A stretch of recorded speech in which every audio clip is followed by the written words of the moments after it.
On parlera d'abord de la Côte d'Ivoire où la FIFA a placé la fédération de football sous tutelle. Nous irons ensuite au Mali, des arrestations pour atteinte à la sûreté intérieure de l'État.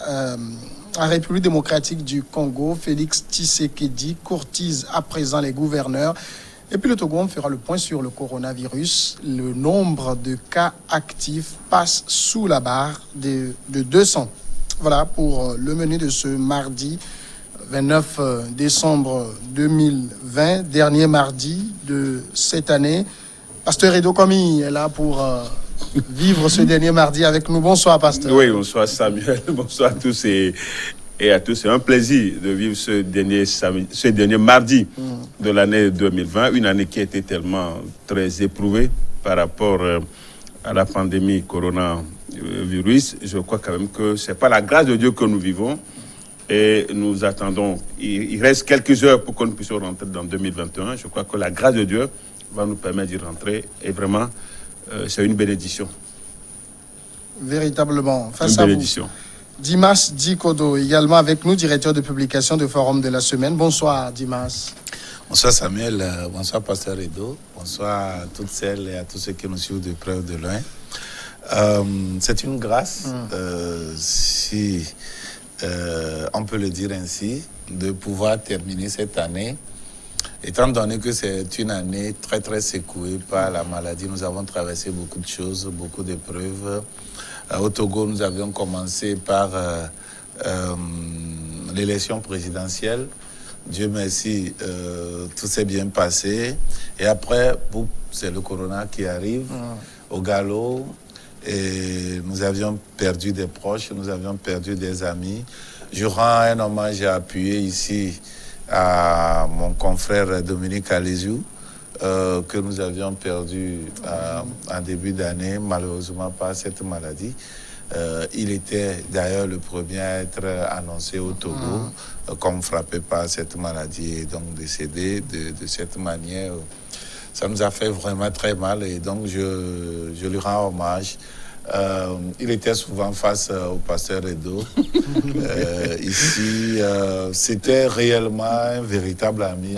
Oui, ami à nous tous, hein? Ouais. Sur le plateau. Il nous manque beaucoup. Et paix à son âme.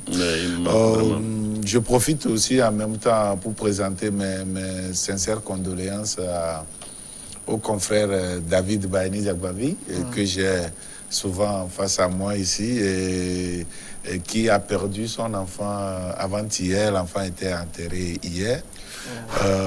Toutes nos condoléances, vraiment attristés. Nous sommes vraiment de tout cœur avec lui.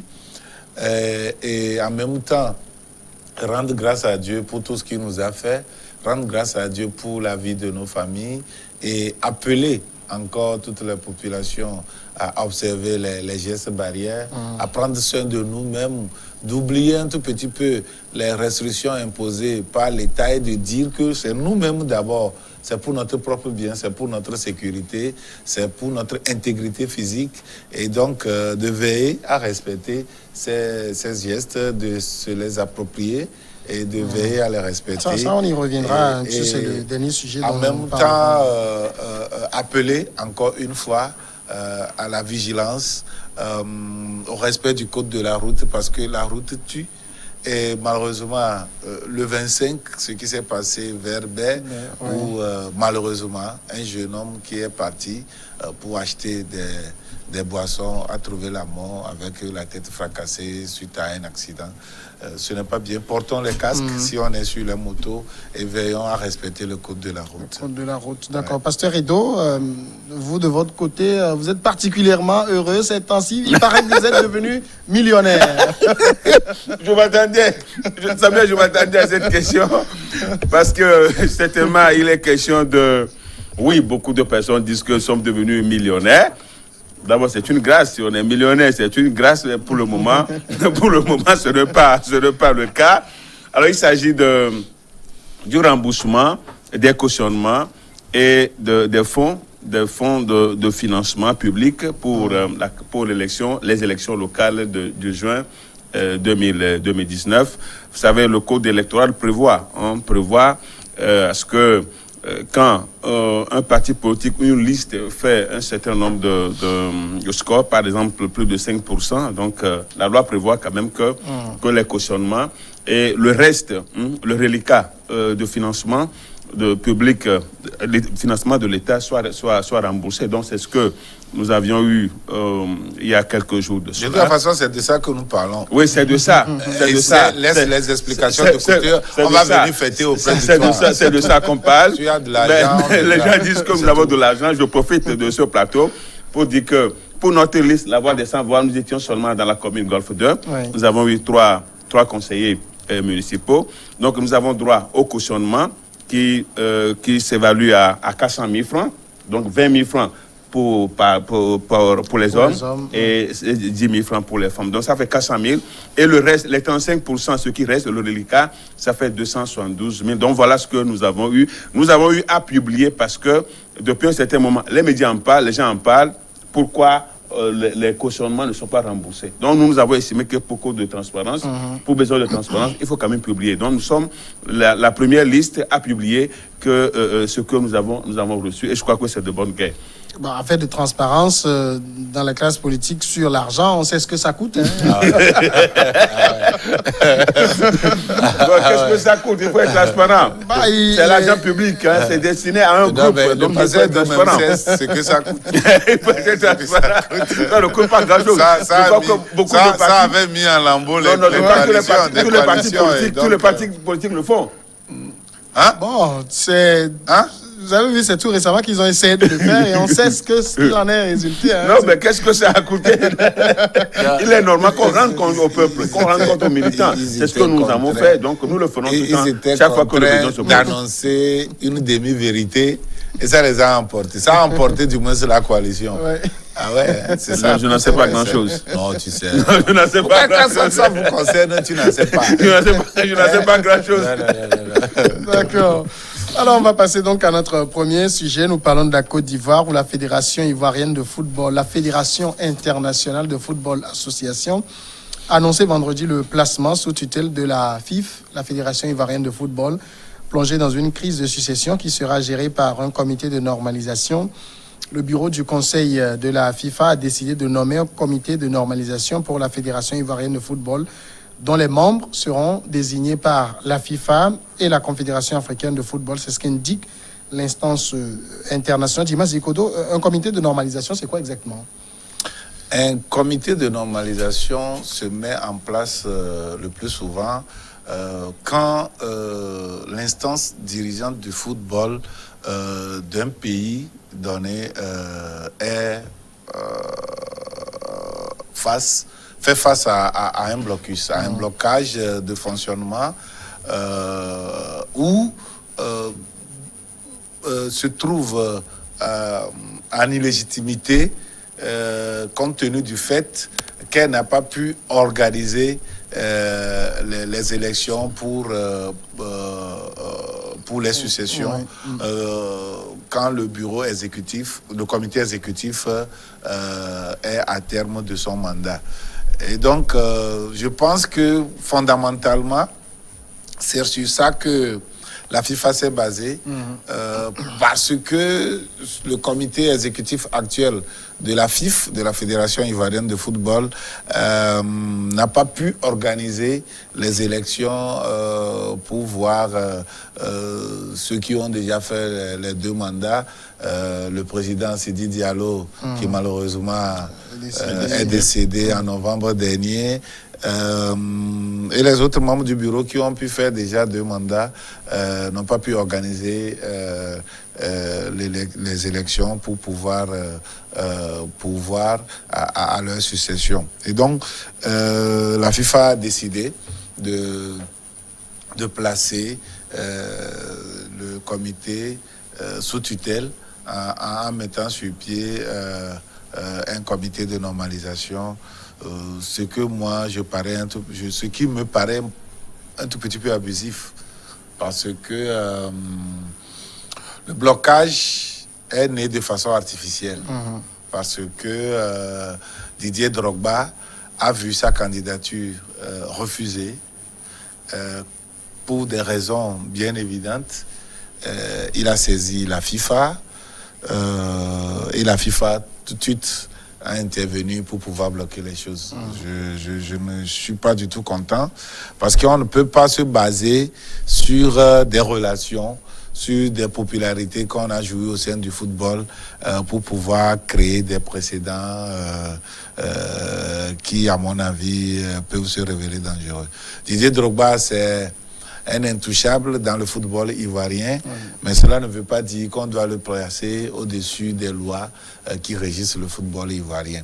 Et sa candidature a été rejetée parce que le parrainage de certaines entités, Africa Sport, l'association des arbitres et autres, ces parrainages ne sont pas jugés recevables. Donc, je pense que on aurait pu, si tel est que les lois de la FIFA, les tests de la FIFA ne sont pas conformes au statut standard de la FIFA, on aurait pu prévoir ça d'avance, on aurait pu amener la Fédération ivoirienne de football à se conformer aux tests, et je ne crois même pas que tel est le cas, puisque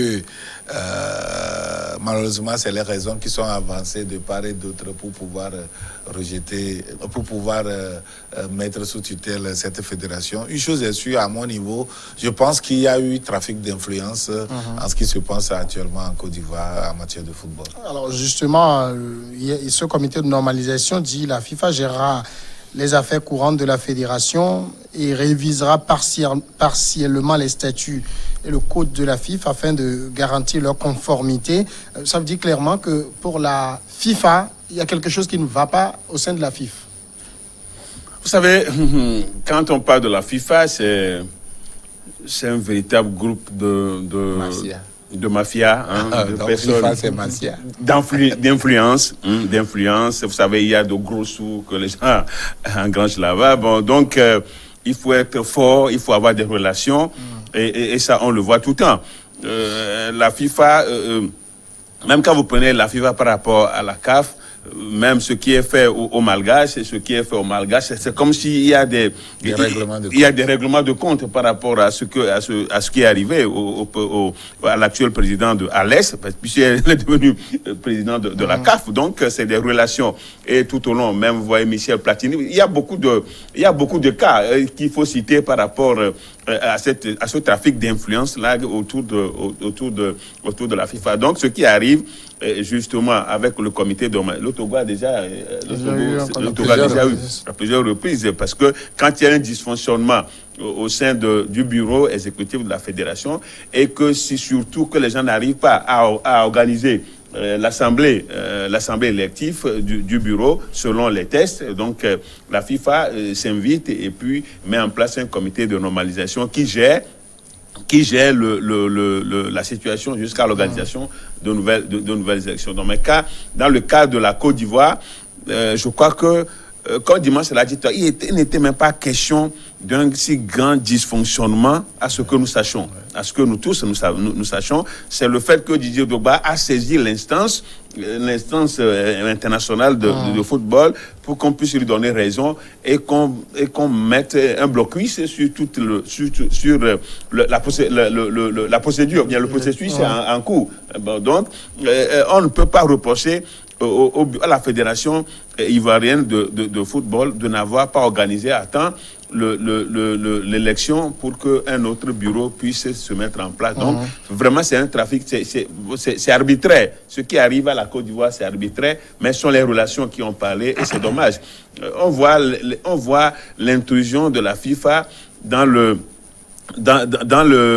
les instances nationales africaines de football, mais par rapport aux autres, on ne sent pas la FIFA, mais on voit que c'est comme si la CAF n'a aucun pouvoir. Non, ils ont affaibli la CAF. À partir du moment où la CAF a été décapitée de cette manière. Et surtout quand vous voyez avec le départ de l'autre, du Camerounais, Issa Hayatou et puis Nava Ahmad. Donc, il y a un problème entre le président de la CAF et le président de de la FIFA. Ça, tout le monde le sait. Donc, on ne veut pas qu'il soit encore candidat. Donc, il faut l'empêcher d'être candidat. Je crois que c'est ça. Bon, donc, voilà, c'est des relations, comme je l'ai dit tout à l'heure. Bon, donc, la Côte d'Ivoire, la Fédération ivoirienne de la Côte d'Ivoire en est en partie et vraiment, il faut maintenant attendre la mise en place de ce comité de normalisation. Oui, voilà, du côté de la FIFA, on a décidé de saisir le TAS. Il y a l'ancien international Oumar Ben Salah qui dit que la Fédération internationale nous impose un comité de normalisation. Voilà. Ça n'a pas de sens. Voilà. C'est un complot contre le football ivoirien.